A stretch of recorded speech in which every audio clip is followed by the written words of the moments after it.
wouldn't miss it for the world. Just to come back and see how the place has changed and meet old friends. We get together once a year, so this is a big occasion. Bigger than most of them. It's a lot quieter now.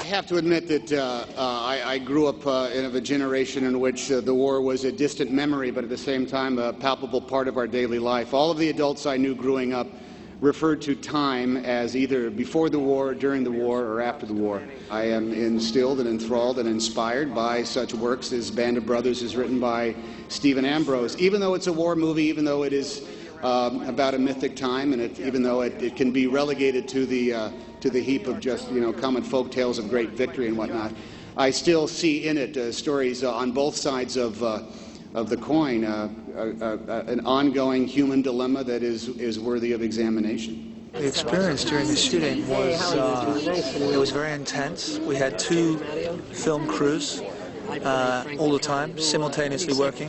So, because I was playing Dick Winters, who is the main character in the film, I was having to run backwards and forwards a lot between 2 different film units.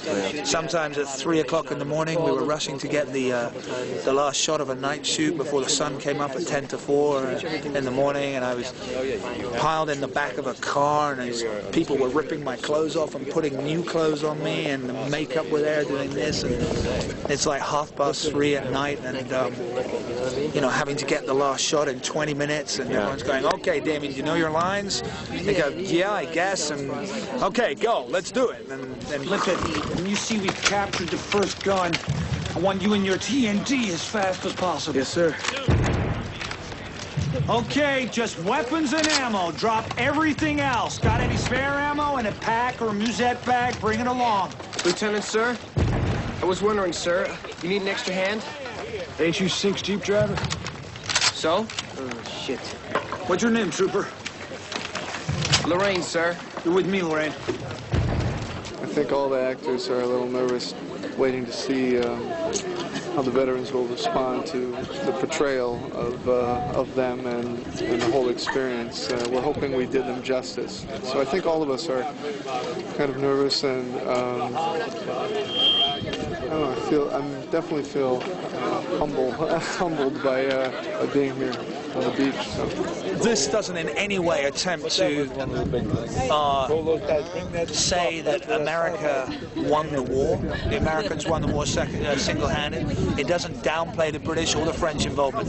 It's not on a big scale like that. It's a more localized story about what a group of men achieved and went through in the war. Especially this group of men, Easy Company, of which through a company of men is 150 men. We focus probably on about 25, 30 characters through the 10 hours.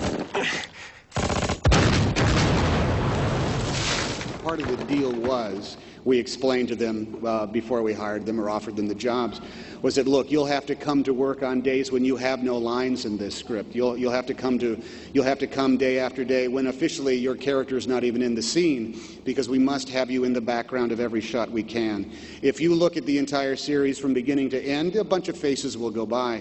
But at the end of the 10th episode, if you go back to the first episode, you'll see that they're populated 5 or 6 ranks deep into every shot are our principal characters. They're not recognizable. They don't have any words.